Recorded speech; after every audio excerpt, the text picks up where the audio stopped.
Okay. तो दोस्तों हम शुरू करते हैं आज ओपीसी प्लस कैप्सूल के बारे में जानना। ओपीसी प्लस जैसा कि नाम से ही क्लियर है कि ओपीसी प्लस में कई सारे इंग्रेडिएंट हैं। तो अब इसमें इंग्रेडिएंट क्या-क्या है ये सबसे पहले हम ये देखेंगे कि प्रोडक्ट के इंग्रेडिएंट क्या है। तो grape seed extract, grape seed extract क्या होता है? आप जो ब्लैक कलर का जो अंगूर आप लोगों ने खाया होगा, तो कई बार देखा होगा कि उसमें से बीज जैसे निकलते हैं। तो ब्लैक ग्रेप्स के बीज से एक्सट्रैक्ट लिया जाता है। पूरा बीज भी इस्तेमाल नहीं किया जाता। ब्लैक सीड के बीज के एक्सट्रैक्ट को निकाला जाता है, वो इसका मेन इंग्रेडिएंट। तो वो एक इस्तेमाल किया गया है। दूसरा सराका इंडिका एक्सट्रैक्ट। अब ग्रेप सीड एक्सट्रैक्ट का क्या है? ये पावरफुल एंटीऑक्सीडेंट, ये दुनिया के सबसे ज्यादा पावरफुल एंटीऑक्सीडेंट्स जो बॉडी को ऑक्सीडेशन से बचाता है। अब ऑक्सीडेशन क्या है? सबसे जब एंटीऑक्सीडेंट की बात आएगी तो एंटीऑक्सीडेंट तभी होता है, एंटी कैंसरस मतलब जो कैंसर का विरोध करे, एंटीऑक्सीडेंट मतलब जो ऑक्सीडेशन का विरोध करे, ऑक्सीडेशन को रोके। तो ऑक्सीडेशन को क्यों रोकना है? ऑक्सीडेशन से ऑब्वियसली कोई नुकसान होता होगा, तो उसके लिए पहले समझना होगा कि ऑक्सीडेशन होता क्या है। तो अगर मैं एक कॉमन इंसान जो समझ सके, जिसको मेडिकल नॉलेज ना के बराबर है, तो समझाऊं तो ऑक्सीडेशन एक्चुअली ऑक्सीजन का हार्मफुल इफेक्ट है। हर चीज में जो बेसिक स्ट्रक्चर उसका होता है वो सेल्स का, उसमें प्रोटॉन और इलेक्ट्रॉन होते हैं उसके न्यूक्लियस में, हर सेल के न्यूक्लियस में। तो जब प्रोटॉन नहीं होता है तो वो क्या होता है, केवल इलेक्ट्रॉन रह जाता है न्यूक्लियस में, तो उसको नेगेटिवली चार्ज्ड सेल बोलते हैं। वो क्या करते हैं, वो स्थायी होने के लिए, बैलेंस की स्थिति को प्राप्त करने के लिए ऐसे सेल्स के साथ अटैच होने की कोशिश करते हैं जिनसे वो प्रोटॉन ले सके। तो इस प्रयास में वो जो हेल्दी सेल्स हैं उसको भी डिस्ट्रॉय करने लगे। उनको बोलते हैं फ्री रेडिकल्स। वो हेल्दी सेल को, आपने देखा होगा कि लोहे को जब खुली हवा में छोड़ा जाता है, यानी वो ऑक्सीजन के कांटेक्ट में आता है, तो ऑक्सीजन के जो नेगेटिवली चार्ज आयन होते हैं वो ऑक्सीजन लोहे को खराब करना शुरू कर देते हैं, लोहे में जंग लगना शुरू हो जाता है। वो लोहे का ऑक्सीडेशन है। तो ऐसे ही आपने देखा होगा कि आप फलों को, सब्जियों को, जैसे एप्पल को काट करके अगर आपने खुली हवा में छोड़ दिया, फ्रिज में रख दिया तो दिक्कत नहीं आएगी, लेकिन अगर आपने खुली हवा में छोड़ दिया, या बैंगन को काट करके खुली हवा में छोड़ दिया, आलू को काट करके खुली हवा में छोड़ दिया, तो वो लाल लाल पीला पीला जैसा पड़ने लगता है। वो उसके सेल्स पे ऑक्सीजन का इल इफेक्ट है, ऑक्सीजन का बुरा असर।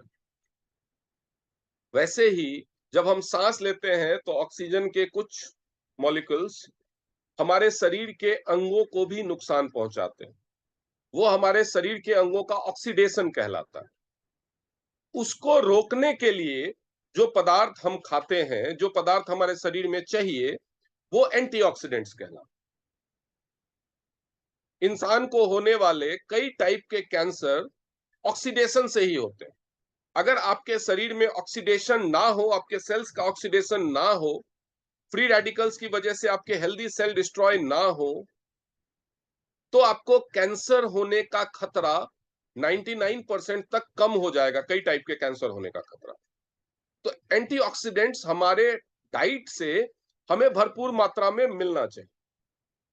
लेकिन जब हम कच्चे पदार्थ बहुत ज्यादा मात्रा में खाते हैं, कच्चे फल, कच्चे सब्जियां, पत्तेदार चीजें, सैलड वगैरह, तो हमें बहुत तरह के एंटीऑक्सीडेंट्स मिलते रहते हैं, लेकिन वो हमने कम कर दिया है। तो इसीलिए एंटीऑक्सीडेंट्स जब भी हम खाने को पकाते हैं तो ऑक्सीडेंट्स, जो एंटीऑक्सीडेंट्स क्वालिटी होती है उसमें, वो मोस्टली डेड हो जाती है। आप अंगूर भी जब खाते हैं तो उसका बीज खाते नहीं है, वो थूक देते हैं, बाहर फेंक देते हैं। फलों सब्जियों का छिलका निकाल देते हैं। क्यों? क्योंकि उस पे गंदगी बहुत है, नहीं खाएंगे तो और मुसीबत। तो इसकी वजह से एंटीऑक्सीडेंट्स की हमारे डाइट में बहुत ज्यादा कमी है, बहुत ज्यादा। इसीलिए एंटीऑक्सीडेंट्स लेना जरूरी है। तो ये एक बहुत ही पावरफुल एंटीऑक्सीडेंट है, और साथ ही साथ ये एक बहुत ही अच्छा ब्लड प्यूरिफायर भी है जो खून को साफ करता है। उसके अलावा इसमें दूसरा इंग्रेडिएंट है सराका इंडिका एक्सट्रैक्ट। सराका इंडिका तो ये तो जो साइंटिफिक नेम है, आप सब जानते होंगे इसको, अशोक का पेड़, अशोका ट्री। तो उसके सराका इंडिका एक्सट्रैक्ट, जो अशोका की छाल होती है, उससे ये एक्सट्रैक्ट लिया गया। पूरा का पूरा छाल आयुर्वेद की तरह इस्तेमाल नहीं किया जाता। आयुर्वेद में और प्लांट एंजाइम टेक्नोलॉजी के हर्बल मेडिसिन में या हर्बल प्रोडक्ट्स में डिफरेंस यही है कि आयुर्वेद पूरा का पूरा इस्तेमाल करता है। जैसे अगर वो ग्रेप सीड इस्तेमाल करेगा तो पूरा का पूरा सीड पीस के डाल देगा। अशोक की छाल इस्तेमाल करेगा तो छाल निकाला, उसको कूट के, पीस के, सुखा के, भस्म बना के जैसे इस्तेमाल करना है पूरा का पूरा इस्तेमाल किया। लेकिन प्लांट एंजाइम टेक्नोलॉजी में से उस प्लांट के उस पर्टिकुलर पोर्शन से वही पर्टिकुलर एंजाइम निकाला जाएगा जो उस पर्टिकुलर सप्लीमेंट को बनाने के लिए जरूरी। इसलिए प्लांट एंजाइम टेक्नोलॉजी से बने हुए जो हर्बल प्रोडक्ट्स हैं वो कॉस्टली जरूर होते हैं, लेकिन ज्यादा प्रेसाइज, ज्यादा इफेक्टिव, ज्यादा टारगेटेड और 100% सेफ होते हैं। अब उसमें तीसरा जो आप इसका जो खूबी क्या है, अशोक का जो छाल का एक्सट्रैक्ट डाला गया है उसकी वजह से ये आपके स्किन को अच्छा बनाता है, स्किन के टेक्सचर को यंगर और हेल्दियर बनाता है। तीसरा जो इसमें इस्तेमाल हुआ है वो है टर्मिनालिया चेबुला एक्सट्रैक्ट। अब ये क्या है? ये भी एक तरह का प्लांट है जो आप लोग जानते होंगे। ये इसमें एक तरह का बीज भी निकलता है जो खाया भी जाता है। और इसके पुराने जितने लोग हैं मैं उनसे जानना चाहूंगा कि उनको याद है या नहीं, आपने पहले ट्रेनिंग में पढ़ा था। इसको क्या कहते हैं? हिंदी में इसको हरितकी के नाम से जाना जाता है। हरितकी या हरर, ये आपने सुना होगा। ये आयुर्वेद में भी इस्तेमाल होता है, बहुत ही अलग नहीं है टीसीएम और इंडिया का आयुर्वेद। कॉन्सेप्ट सेम है, बनाने का तरीका अलग अलग, जिसकी वजह से ये जो टीएनस के हर्बल प्रोडक्ट्स हैं वो आयुर्वेदिक प्रोडक्ट से ज्यादा इफेक्टिव हो जाते हैं। तो ये हरितकी है। हरितकी फेमस है यूरिन प्योरिफिकेशन के लिए और लिवर डिटॉक्सिफिकेशन के लिए। उसके बाद टर्मिनालिया बिलारिका। तो टर्मिनालिया बिलारिका क्या होता है? पुराने लोगों को याद आ रहा होगा कि मैंने बताया था, बता सकते हैं? अरे कोई बता ही नहीं रहा। जब भी आयुर्वेद की बात आती है, रूबी जी ने, हाँ बोलिए रूबी जी। सर टर्मिनेलिया बुलेरिया, नहीं सर बिलारिका। ठंड में बहुत अच्छी बोला तो पता है सर। वो होता है सर अर्जुन का पेड़। नहीं नहीं, अर्जुन नहीं है ये। जो टर्मिनालिया बिलारिया होता है, आपने आयुर्वेद में भी या घर में भी जब जरूर जड़ी बूटियों की बात आती है तो आपने जब भी हरड़ का नाम सुना है, हरितिकी हर क्या है उसको, हरड़ के साथ बहेड़ा यूज होता है। हाँ जी, हाँ जी। ये दोनों हमेशा कॉम्बिनेशन में ही यूज होते हैं घरों में भी। इवन जो आप बुजुर्गों को पूछेंगे तो हरड़ और बहेड़ा का कॉम्बिनेशन वो बहुत सारी चीजों के लिए बताएंगे। तो ये बेसिकली बहेड़ा है। टर्मिनालिया बिलारिका जो है वो हमारे समाज में यूज होने वाला, हमारे आयुर्वेद में यूज होने वाला बहेड़ा है। तो वो हो गया। उसका क्या है? Digestion improvement. आपने देखा होगा कि पुराने जमाने में गांव के लोग, जो जब वो बुजुर्ग लोगों को आपने देखा होगा कि रात में हरड़ और बहेड़ा पानी में डाल देते थे और सुबह वो पानी पीते थे। उससे क्या होता था? किडनी, पेशाब से रिलेटेड, पेट से रिलेटेड, डाइजेशन से रिलेटेड, जिनको गैस और एसिडिटी, क्योंकि होता है ना 40, 45, 50 की उम्र के बाद गैस एसिडिटी की प्रॉब्लम्स होने लगती है, तो अगर ये चीजें यूज की जाती थी तो ये समस्या उनको नहीं होती।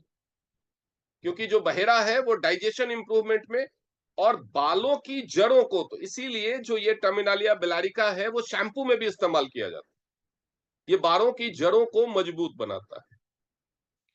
जो एम्बलिका ऑफिसिनेलिस, ये क्या होता है?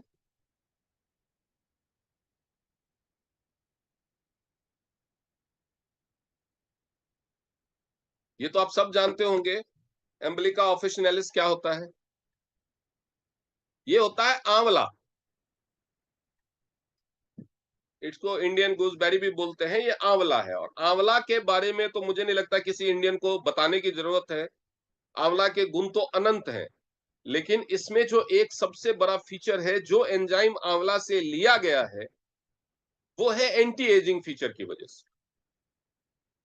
उसके अलावा इसमें गिलॉय है। गिलॉय तो आप सब जानते होंगे, कोरोना ने तो गिलॉय को काफी फेमस कर ही दिया।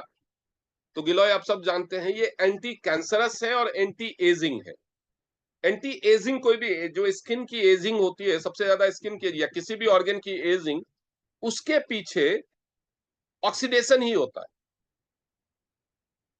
तो गिलॉय भी एक एंटीऑक्सीडेंट है। नीम पत्ता, नीम पत्ता भी के भी कई क्वालिटीज हैं, लेकिन उसकी एक खास क्वालिटी है ब्लड प्यूरिफिकेशन, उसके लिए ये इसमें इस्तेमाल किया गया है। और हिबिस्कस, जिसको अड़हुल या गुड़हल के नाम से, ये जो आपको रेड कलर का फ्लावर दिख रहा है, इसके भी बहुत सारे औषधीय गुण हैं, आयुर्वेद में भी इसका बहुत इस्तेमाल है। तो हिबिस्कस को इस्तेमाल किया गया है कोलेस्ट्रॉल घटाने के लिए और ब्लड प्रेशर रेगुलेशन के लिए। तो अब आप समझ सकते हैं, अगर आप सिर्फ इसी पन्ने को ध्यान में रखें तो आप समझ सकते हैं कि ओपीसी जो प्लस कैप्सूल है वो आप किस किस को दे सकते हैं। कैंसर का जिसको खतरा है या जिसको कैंसर का ट्रीटमेंट चल रहा है, जिसको कैंसर है उसको दे सकते हैं। ब्लड प्यूरिफायर है तो खून में अशुद्धियां होती है तो स्किन की प्रॉब्लम्स होने लगती है, स्किन पे दाने या पिंपल्स एक्ने निकलने लगते हैं तो उन लोगों को दे सकते हैं। जिन लोगों को स्किन में झुर्रियां पड़ने लगी है, ब्लेमिसेस होने लगे हैं, स्किन लगने बुढ़ापे जैसा स्किन उनका दिखने लगा है, उनको अगर यंगर और हेल्दियर स्किन चाहिए तो उनको दे सकते हैं। जिन लोगों को यूरिन इन्फेक्शन है, यूटीआई है, पेशाब पीला आता है, पेशाब में बदबू आती है, किसी तरह का यूरिन में इन्फेक्शन है, किडनी की प्रॉब्लम है या लिवर में कुछ समस्या है, फैटी लिवर है, लिवर सिरोसिस है, लिवर में टॉक्सिन जमा हो गए हैं, तो उस केस में दे सकते हैं। डाइजेस्टिव प्रॉब्लम्स में दे सकते हैं, जिनको बाल बहुत ज्यादा झड़ते हैं उनको दे सकते हैं।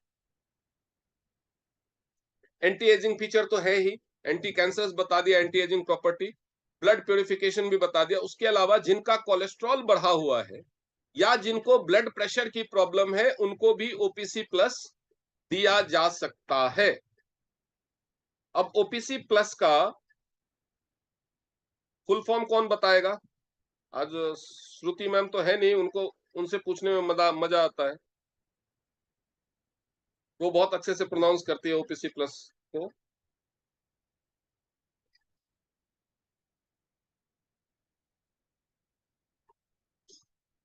इसका जो फुल फॉर्म है, सविता मैम आप बताओ।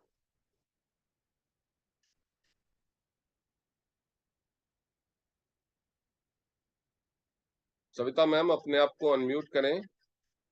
कहाँ गए? प्रीति मैम आप बताओ, ओपीसी प्लस का फुल फॉर्म क्या? सब बैठ के हाँ, पहले सर प्रीति जी से सुन लेते हैं सविता मैम, फिर आपसे सुनेंगे। बताइए। सर मुझे नहीं पता। क्योंकि कई बार आपका कस्टमर आपसे पूछ देगा और आप ऐसा जवाब दोगे तो सोचेगा पता नहीं कैसे किससे मैं आ गया हूँ बीमारी ठीक कराने। जो दवाई वो बता रहे हैं उसी का नाम ही नहीं पता है इनको, तो ये आप लिख लीजिए, रट लीजिए। हाँ सविता मैम आप बताइए। सर भूल गई, वो मैंने लिखा हुआ था, प्रोनाउंस तो मैं कर लेती हूँ बट अभी याद नहीं। हाँ तो बताइए ना, लिखा हुआ था तो कहाँ गया? हाँ नीला मैम बता देंगे।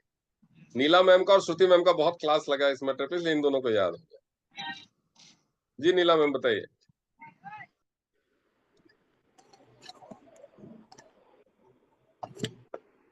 हेलो। हाँ जी। हाँ नमस्ते सर। नमस्ते। सर ओपीसी का फुल फॉर्म ओलिगो हाँ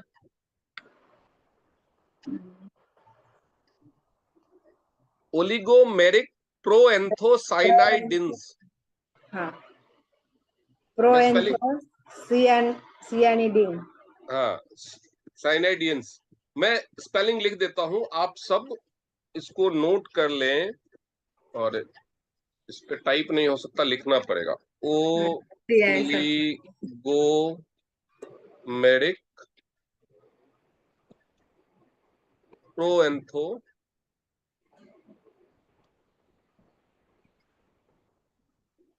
ये प्रोएंथो स्पेलिंग अलग अलग होता है लेकिन ये वर्ड एक ही है, CYANIDINS,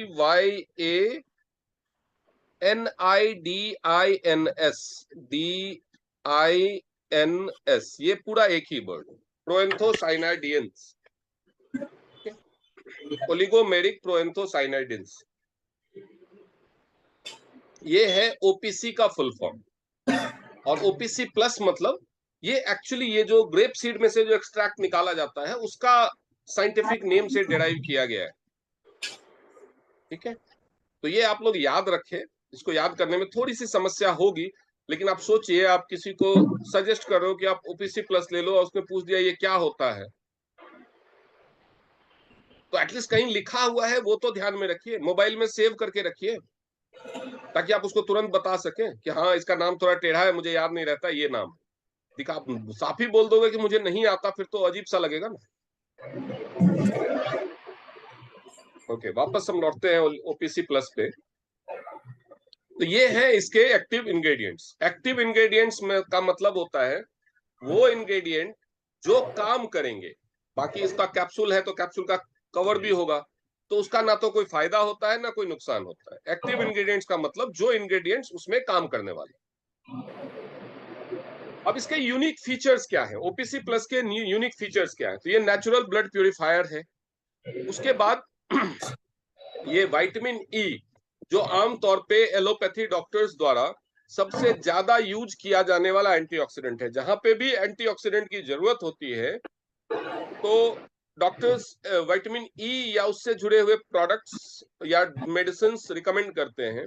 लेकिन ओपीसी प्लस विटामिन ई से 50 गुना ज्यादा पावरफुल है एंटीऑक्सीडेंट के मामले में।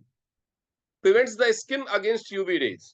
अल्ट्रा वायलेट रेज, जैसे अगर आपको धूप में जाना होता है तो आप क्या करते हैं, धूप से बचने के लिए छाता लेते हैं, फुल कपड़े पहनते हैं, फिर भी हमारी बॉडी के कुछ पार्ट्स होते हैं जो धूप में एक्सपोज होते हैं, तो हम वहां पे वो लगाते हैं सन प्रोटेक्शन फॉर्मूला वाला सनस्क्रीन लगाते हैं, सनस्क्रीन क्रीम लगाते हैं। वो क्या होता है, SPF 50, SPF 30। और क्यों लगाते हैं? क्योंकि अल्ट्रा वायलेट रेज जो है, जो सूरज की किरणों में जो पराबैंगनी किरणें हैं, अल्ट्रा वायलेट रेज है, उससे स्किन कैंसर का खतरा होता है। तो स्किन कैंसर का खतरा कैसे होता है कि आपके स्किन का जो कलर है, जब आप धूप में जाते हैं तो वो काला पड़ने लगता है। आपने धूप में जब जाते हैं तो आपने टैनिंग होते हुए देखिए, टैनिंग होता है ना। अगर आप लोग अपना वीडियो ऑन कर लेंगे, जिन लोगों के लिए पॉसिबल है वीडियो ऑन करना, अगर सभी वीडियो ऑन कर लेंगे तो अच्छा रहेगा, मुझे लगेगा कि मैं इंसानों से कम्युनिकेट कर रहा हूं। तो जब आप धूप में जाते हैं, आपने देखा होगा कि हमारी स्किन का कलर डार्क होने लगता है। अगर आप धूप में बहुत देर रहते हैं या रेगुलर धूप में जाते हैं, आप शर्ट पहनते हैं तो आप देखेंगे कि यहां से ऊपर उठाएंगे तो स्किन का कलर आप देख सकते हैं, क्लियर डिफरेंस दिख रहा है आपको स्किन के कलर में। क्यों? यहां से ज्यादा धूप लगती है, ये कवर्ड रहता है।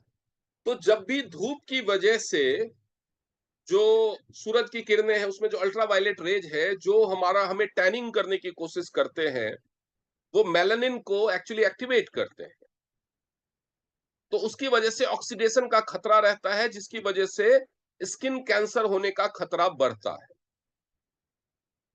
आप उस पर कितना भी सनस्क्रीन लगाते जाओ, तो जिन लोगों की स्किन यूवी रेज के प्रति ज्यादा सेंसिटिव है, उन लोगों को अगर धूप में जाना पड़ता है तो उनको time to time OPC plus लेना चाहिए, क्योंकि ये एक तरह से इंटरनल सनस्क्रीन का काम करता है। आपको अंदर से यूवी रेज के ये स्किन को डार्क होने से नहीं रोकेगा, लेकिन उस दौरान जो स्किन के तरह तरह की बीमारियों का खतरा पैदा होता है, उससे बचाएगा। आप यूं समझ लो कि आपने ये लगा लिया तो आपके धूप का असर ही नहीं होगा, स्किन डार्क नहीं होगी, टैनिंग नहीं होगी, ऐसा नहीं है। ये टैनिंग से नहीं बचाएगा, अल्ट्रा वायलेट रेज के जो दुष्प्रभाव हैं उससे बचाएगा। Herbal support system to the heart. Heart का हर्बल मतलब प्राकृतिक, नेचुरल सपोर्ट सिस्टम क्या है? कोलेस्ट्रॉल ना बढ़े, बीपी ना बढ़े। अगर कोलेस्ट्रॉल और बीपी ना बढ़े तो हार्ट को 90% परेशानियां होंगी ही नहीं। तो ये एक्चुअली कोलेस्ट्रॉल को घटाता है, बीपी को कंट्रोल में रखता है। कोलेस्ट्रॉल से होने वाला जो बीपी है, ब्लड का लिपिड बढ़ गया, खून गाढ़ा हो गया, तो ऑब्वियसली बीपी बढ़ जाएगा, क्योंकि गाढ़े खून को धकेलने में प्रेशर ज्यादा लगेगा तो बीपी बढ़ेगा। वही कोलेस्ट्रॉल अगर आर्टरीज में या वेन्स में जमना शुरू हो गया तो आर्टरियल या वेन कप में ब्लड का फ्लो ऑब्स्ट्रक्ट होगा, उसकी वजह से प्रेशर बढ़ेगा, तो हार्ट को ज्यादा जोर लगाना पड़ेगा। तो जब ये कोलेस्ट्रॉल को कम कर देता है, खून को पतला कर देता है, खून की सफाई करता है, तो खून पतला होने लगता है। तो खून जब पतला होने लगता है तो हार्ट को प्रेशर कम लगाना पड़ता है और किडनी को उसको छानने में कम मेहनत करनी पड़ती है। तो जहां पे भी हार्ट और किडनी से रिलेटेड परेशानी, खून जहां पे गाढ़ा है, बीपी की समस्या है, वहां पे ओपीसी प्लस को आप सबसे पहले कंसीडर करें। सबसे पहले ओपीसी प्लस को कंसीडर करें। कोलेस्ट्रॉल बढ़ा हुआ है, लिपिड प्रोफाइल बढ़ा हुआ है। कोलेस्ट्रॉल और लिपिड प्रोफाइल जो बढ़ता है उसका एक रीजन लिवर की नाकामयाबी भी होती है। तो ये लिवर को भी सपोर्ट करता है, यानी एक ओपीसी प्लस आपको हार्ट, लिवर और किडनी, तीन चीजों को स्ट्रेंथन करने में, तीन चीजों को बचाने में, तीन चीजों के हेल्थ को इंप्रूव करने में सहायता करेगा। ये आपके ब्लड वेसल्स को भी स्ट्रेंथन करता है, मजबूत बनाता है ब्लड वेसल्स को। और जब ब्लड वेसल्स हमारे मजबूत हो जाते हैं तो जो ब्लड जो आसानी से फ्लो करता है, निर्बाध रूप से फ्लो करता है, और वो वेसल्स कनेक्टेड होते हैं सेल्स से, तो वहां तक ब्लड अच्छी तरह से पहुंचता है। और ब्लड अगर पहुंचेगा अच्छी तरह से तो ऑक्सीजन भी पहुंचेगा। तो सेल्स तक ऑक्सीजन को पहुंचाने में ये मदद करता है। इसकी वजह से जो सेल्स जो होते हैं ना, जो हमारे डिलीवरी सिस्टम के लास्ट स्टेज पे जो सेल्स होते हैं ना, जो बॉर्डर लाइन पे खड़े होते हैं, वो होते हैं स्किन के सेल्स। तो स्किन के सेल्स को बाहर से तो ऑक्सीजन मिलता है, लेकिन अंदर से न्यूट्रिशन नहीं मिलता है। तो जब अंदर से भी मिलने लगता है तो हमारे स्किन की क्वालिटी इंप्रूव होती है। Impart healthy and younger looking skin. इसकी वजह से क्या होता है, हमारी जो स्किन है उसके जो सेल्स हैं वो जल्दी जल्दी रिप्लेनिश होते हैं। जो सेल डेड, क्योंकि हमारी जो स्किन है ना, वो एक्सटर्नल इन्फ्लुएंस से सबसे ज्यादा अफेक्ट होती है। पोल्यूशन का सबसे ज्यादा असर स्किन पे, गर्मी का सबसे ज्यादा असर स्किन पे, सर्दी का सबसे ज्यादा असर स्किन पे, धूल मिट्टी, ये सब चीजों का सबसे ज्यादा असर स्किन पे। तो स्किन का डैमेज का खतरा सबसे ज्यादा होता है। हमारे इम्यूनिटी का पहला, जो हमारा डिफेंस सिस्टम का जो पहला वॉल है वो स्किन ही है। तो उस तक न्यूट्रिशन पहुंचे, ये हमारी जिम्मेदारी है, क्योंकि डैमेज का खतरा सबसे ज्यादा उसको है, तो सबसे ज्यादा मजबूती भी उसी को चाहिए।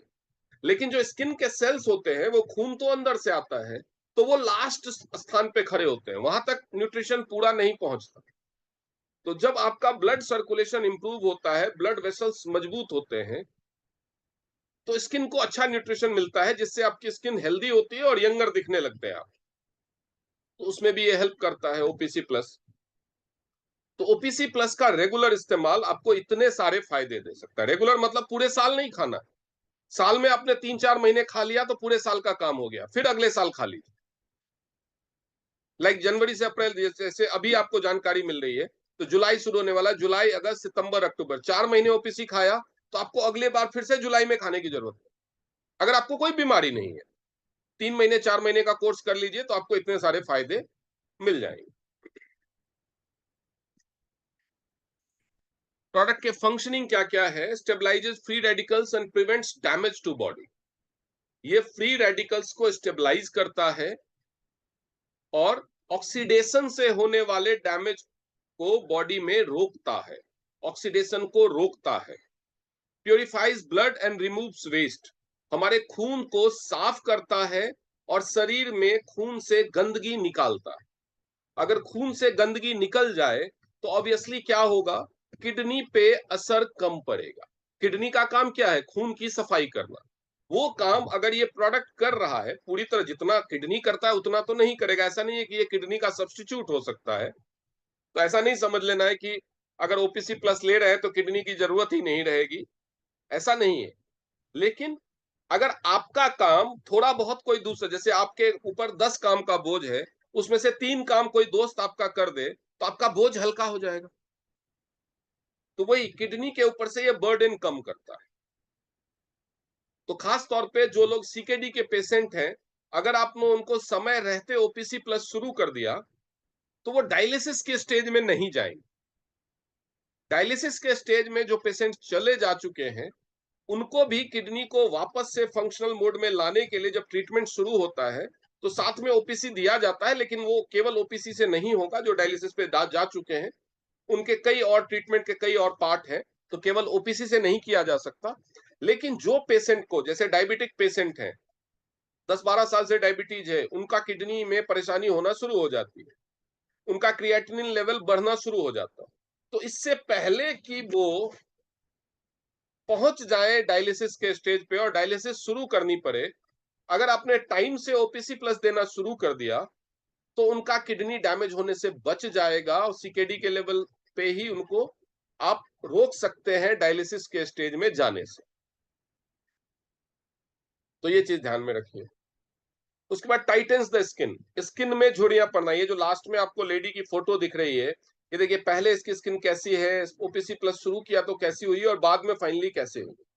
और ये आपकी भी स्किन हो सकती है अगर आप 8 से 10 महीने लगातार ओपीसी प्लस का सेवन करते हैं। आपकी त्वचा से आपकी उम्र का पता ही नहीं चलेगा अगर आप ओपीसी प्लस का रेगुलर सेवन करते हैं। तो लॉन्ग टर्म यूज पे ये आपके स्किन को टाइट करता है, स्किन को इलास्टिसिटी को बढ़ाता है, स्मूथ और रिंकल फ्री बनाता है। ये जो रिजल्ट है ये ओपीसी प्लस और हेड केयर के इस्तेमाल से आया हुआ है। ये रियल फोटो है, कोई मॉडल की फोटो नहीं है। ये टीएन्स की डिस्ट्रीब्यूटेड है।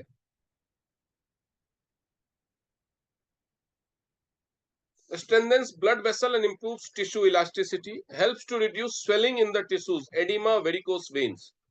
ये आप देख सकते हैं, ये हाथी पांव, ये सूजन है, पैरों की एक तरह की सूजन है, तो उसमें भी इसका इस्तेमाल होता है। और वेरिकोस वेन्स, पैरों में इस तरह के नसें फूल जाती है, वेरिकोस वेन्स या स्पाइडर वेन्स हो जाता है, नीला नीला नसें दिखने लगता है, तो उसमें भी ये फायदा पहुंचाता है, उसका भी इससे ट्रीटमेंट किया जाता है। ये जो फोटो दी गई है वो कैसे एंटीऑक्सीडेंट ऑक्सीडेशन करता है और एंटीऑक्सीडेंट उसको ऑक्सीडेशन से बचाता है। इलेक्ट्रॉन देके, जो इलेक्ट्रॉन डिप्राइव्ड होता है पॉजिटिवली चार्ज वो इलेक्ट्रॉन के लिए, तो इलेक्ट्रॉन उसको ये एंटीऑक्सीडेंट दे देते हैं, तो वो अनपेयर्ड इलेक्ट्रॉन जो है उसकी पेयरिंग हो जाती है, तो उससे क्या होता है कि ऑक्सीडेशन से बच जाता है। Regulates high blood pressure and thereby decreases risk of stroke. ये आपके हाई ब्लड प्रेशर को रेगुलेट करेगा, जिसकी वजह से स्ट्रोक, हार्ट का स्ट्रोक हो या ब्रेन का स्ट्रोक हो, दोनों तरह के स्ट्रोक के खतरे से आपको बचाता है। तो खास तौर पे जिन लोगों को एक बार हार्ट अटैक हो चुका है या एक बार पैरालिसिस का अटैक हो चुका है, ब्रेन हैमरेज हो चुका है, उन लोगों को आप ये प्रोडक्ट जरूर इस्तेमाल करें ताकि उनको दोबारा होने वाले स्ट्रोक के खतरे से बचाया जा सके। ये क्या करेगा, उनका बीपी रेगुलेट करेगा, उनके खून की सफाई करेगा, उनके जो ब्लड वेसल से उनको मजबूत करेगा और जो ब्लॉकेज है वो क्लियर करेगा। ये शरीर में कहीं भी कोई भी गांठ हो, ब्लॉकेज हो, कोई पथरी हो, ये सारी चीजों को निकालने में ये हेल्पफुल है।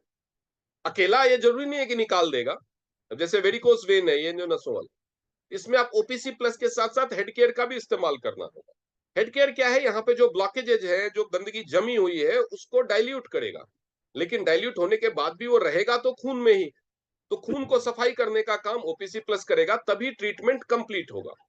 केवल अगर डाइल्यूट करके आप छोड़ देंगे तो क्या होगा, वो फिर कहीं दोबारा जम जाएगा। ऐसे मान लीजिए कि किडनी में स्टोन है या कहीं और शरीर में ब्लॉकेज है, हार्ट की आर्टरी में ब्लॉकेज है, आपने अगर किसी तरह से एक्यूलाइफ के थेरेपी से या किसी तरह से उस ब्लॉकेज को हटा भी दिया, लेकिन अगर खून की सफाई नहीं की तो वो ब्लॉकेज कहीं और हो जाएगा, वही चीज जाके कहीं और जम जाएगी। तो जहां पे भी कहीं किडनी, पथरी, ब्लॉकेज, ये सारी चीजों को आपको निकालना हो, तो जो थेरेपी है जो उस ब्लॉकेज को हटाती है, या बाकी जो दूसरे प्रोडक्ट हैं जो उस ब्लॉकेज को हटाते हैं, उसके साथ साथ आपको ओपीसी प्लस भी देना चाहिए, ताकि ब्लड भी, वो जो ब्लॉकेज करने वाले जो सब्सटेंस है वो पूरी तरह से खून से निकल जाए। ये रिकमेंडेड और सुटेबल किसके किसके लिए है, तो जिन लोगों को अपनी उम्र लग रहा है कि मेरी उम्र का पता चल रहा है, मैं बहुत जल्दी बुढ़ा दिखने लगा हूं, या मुझे बुढ़ा नहीं दिखना है, वो लोगों को इस्तेमाल करना है। जिन लोगों को ब्लीडिंग गम्स की शिकायत है, जिनके आंखों में खून के लाल लाल डोरे नजर आते हैं, जिनके मसल टायर्डनेस की समस्या है, एबनॉर्मल हार्ट बीट है, हार्ट बीट बहुत तेज हो रही है, पीपल विथ वेरिकोस वेन, जिनको वेरिकोस वेन हुआ है, जिनको बीपी की समस्या है, जिनको हार्ट अटैक या पैरालिसिस का अटैक का खतरा है या हो चुका है, कैंसर का खतरा है या हो चुका है, तो इस तरह के people with regular smoking and alcohol consumption, क्योंकि जो लोग रेगुलर स्मोकिंग करते हैं या रेगुलर अल्कोहल कंजम्पशन करते हैं, उनको हार्ट की प्रॉब्लम्स, लिवर की प्रॉब्लम्स के साथ साथ ऑक्सीडेशन का खतरा बढ़ जाता है। तो ऑक्सीडेशन का खतरा अगर बढ़ गया तो ये ऑक्सीडेशन से बचाएगा। इसके एक बोतल में 90 कैप्सूल आते हैं, 90 कैप्सूल। इसका जो डोज है वो 3 कैप्सूल गुनगुने पानी के साथ सुबह खाली पेट में लेना, ये इसका नॉर्मल डोज। 3 कैप्सूल गुनगुने पानी के साथ सुबह खाली पेट। 90 कैप्सूल यानी 30 दिन यानी 1 महीने का ये बॉटल आता है।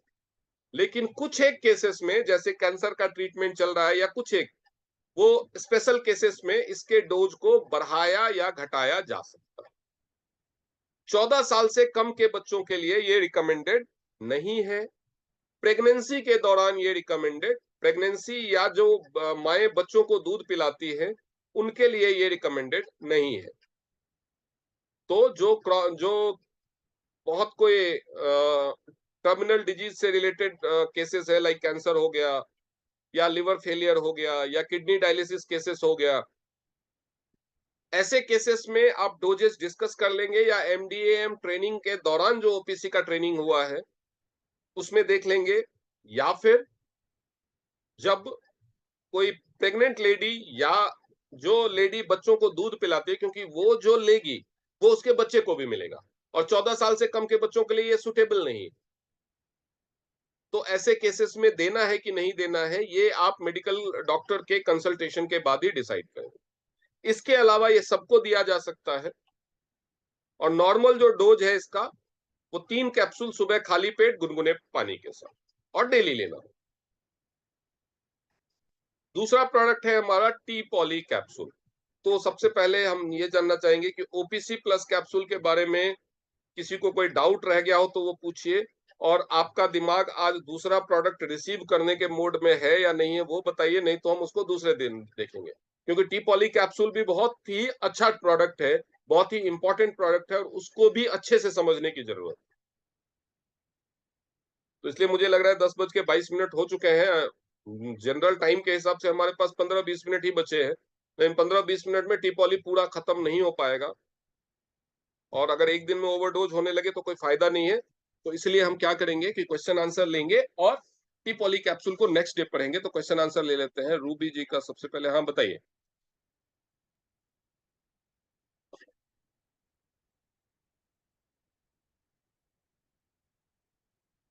बोलिए रूबी मैम, आपकी आवाज नहीं आ रही।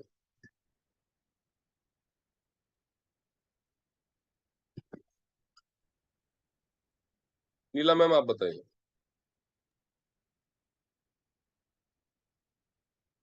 आवाज नहीं आ रही मैम आपकी, आवाज नहीं आ रही मैम आपकी।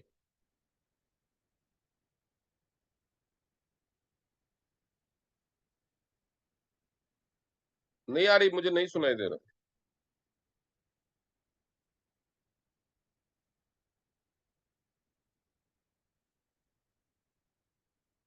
अभी बोलिए। आ रही है आवाज?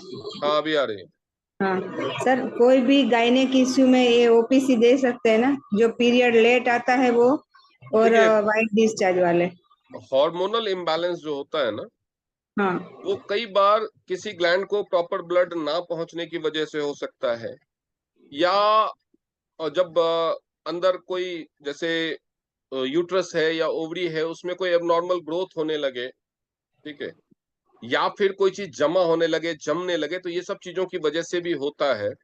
तो ये सब केसेस में अगर आप ओपीसी प्लस देते हैं तो वो जो प्रॉब्लम का जो रूट कॉज है उसको एड्रेस करने में हेल्प करता है। ये उसका डायरेक्ट ट्रीटमेंट तो नहीं है, लेकिन ट्रीटमेंट को जल्दी से पूरा करने में हेल्प जरूर करता है, ठीक है। तो इसीलिए गायनी इश्यूज में ये दिया जा सकता है, लेकिन ध्यान रखना है प्रेगनेंसी के दौरान और लैक्टेटिंग मदर को अगर कोई गायनी इश्यू है तो ये नहीं देना, ठीक है। तो ओपीसी के साथ सर जिंक देना पड़ता है ना गायनेक वो तो इश्यू में? अलग अलग इश्यूज पे डिपेंड। अगर हार्मोनल इम्बैलेंस है तो ओपीसी के साथ ओमेगा, जिंक और कोई भी मल्टीविटामिन, लाइक मल्टीविटामिन दे दीजिए, स्पाइरुलिना दे दीजिए, एफई प्लस दे दीजिए। खून की कमी है तो स्पाइरुलिना और एफई प्लस ऐड करना पड़ेगा। तो वो तो डिपेंड करता है कि किस तरह का गायनी इश्यूज है। गायनी इश्यूज भी कई तरह के होते हैं। सर मेरे 3 कस्टमर अभी आए हैं वाइट डिस्चार्ज वाले, और पीरियड लेट से आते हैं 3-4 महीने। तो मैंने पीरियड ओपीसी। लेट आते हैं तो उसका रीजन हार्मोनल इम्बैलेंस भी हो सकता है, खून की कमी भी हो सकती है, पीसीओएस भी हो सकता है। तो वो तो आप रीजन ढूंढिए ना, या आप हाँ, लक्षण बता रहे हो?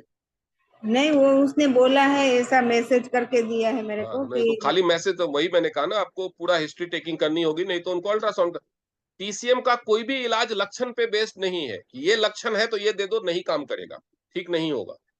टीसीएम का इलाज हमेशा ही उसके रूट कॉज पे, पीरियड लेट आ रहा है तो जल्दी कराने की दवाई नहीं है टीसीएम में। हमारे पास टीएंस में हम दवाइयां नहीं दे रहे। टीसीएम में कि पीरियड लेट आ रहा है तो जल्दी करा दो, या जल्दी जल्दी आ रहा है तो रोक दो, इस तरह का इलाज नहीं है टीएंस में। नहीं, मैंने बात भी किया था तो उसने बोला कि जब मैं दवाई लेती थी तो पीरियड आ जाता था, फिर तो दवा बंद कर वही मैंने देती। बोला ना कि ये तो लक्षण है। वजह क्या है? वजह उसको पता है पीरियड लेट क्यों आता है? वो नहीं बोला। वो नहीं पता है तो फिर आप तो या तो आपको एक्यूलाइफ से चेक करना होगा, या तो उनको बोलिए हीमोग्लोबिन लेवल कितना है, पीसीओडी है या नहीं, ये तो अल्ट्रासाउंड कराने से पता चलेगा, है ना? ठीक है। या हाँ, तो आपको एक्यूलाइफ से चेक कराना होगा, या ये रिपोर्ट उनको भेजने के लिए बोलिए। हमें पहले कभी भी आपको कोई पेशेंट कुछ भी बोलता रहे, पेशेंट तो हमेशा लक्षण ही बताएगा। पेशेंट तो बताएगा मेरे को माइग्रेन है, लेकिन बाद में पता चलता है उसको सर्वाइकल है। ठीक है। एलोपैथी में तो लक्षण की दवाई दी जाती है, तो लक्षण क्या है? सिर दर्द, तो वो दर्द की गोलियां देते रहेंगे, उसको राहत मिलती रहेगी। ठीक इसीलिए नहीं होता है ना, क्योंकि जो जड़ है वो सर्वाइकल की प्रॉब्लम है। सर्वाइकल स्पाइन में कंप्रेशन है, या गर्दन से कोई नस जो जा रही है, जैसे राइट ऑसिपिटल नर्व है उसमें कंप्रेशन है, कुछ भी है, तो उसकी वजह से दर्द होता है ब्रेन को जब ऑक्सीजन नहीं मिलता है। तो उसको अगर नहीं ठीक करेंगे, तो जब तक आपको वजह ही नहीं पता चलेगी हम ठीक क्या करेंगे। हमारे पास लक्षणों, दर्द की दवा है ही नहीं, तो दर्द को अगर आप टीसीएम की मदद से ठीक करना चाहते हैं तो आपके दर्द की जड़ को खत्म करना होगा, दर्द अपने आप खत्म होगा। पीरियड होने की या पीरियड रोकने की दवा है ही नहीं हमारे पास। पीरियड नॉर्मल होना चाहिए, तो उसके लिए जो सिचुएशन है, उस सिचुएशन में कोई ना कोई कमी हो जाएगी। कोई हार्मोन कम बनेगा, कोई हार्मोन ज्यादा बनेगा। शरीर की संरचना में जैसे ओवरीज में सिस्ट हो जाएंगे, फॉलिकल्स रैप्चर नहीं होंगे, तो वो आपको जड़ का पता करना होगा कि रीजन क्या है, और उसके हिसाब से उसको ट्रीटमेंट देना होगा। ठीक है। और व्हाइट डिस्चार्ज में तो ये दे सकते हैं ना? व्हाइट डिस्चार्ज एक्सटर्नल इन्फेक्शन की वजह से भी हो सकता है, इंटरनल इन्फेक्शन की वजह से भी हो सकता है। हाँ। यूटीआई की वजह से भी व्हाइट डिस्चार्ज हो सकता है। तो अगर केवल यूटीआई है तब तो इतना खर्चा क्यों कराना है, केवल पैंटी लाइनर से ठीक हो जाएगा। वो तो दिया। अगर पैंटी लाइनर से सुधार नहीं हुआ 15 दिनों में, तो आपको ओपीसी, ओमेगा और जिंक देना चाहिए। ठीक है।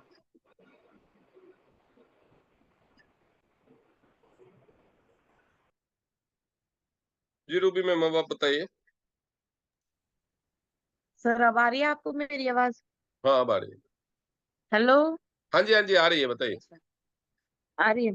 सर मेरे को ये पूछना था, एक पेशेंट है सर, उनको जब मैंने एक्यूलाइज से चेक किया तो ब्रेस्ट ट्यूमर का पॉइंट आया सर उनका, लेकिन उन्हें वो वहां कोई प्रॉब्लम नहीं है, तो क्या उन्हें देखिए, ओपीसी दे सकते हैं?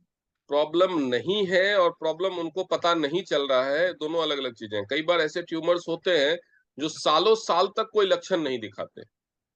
कई बार ऐसे ट्यूमर, अगर ट्यूमर टाइम से सबको पता चलने लगे तो कैंसर में तो कन्वर्ट होगा ही नहीं। ट्यूमर पैदा होते ही कैंसर नहीं बन जाता, उसको यस कैंसर सर। बनने में सालों लगते हैं।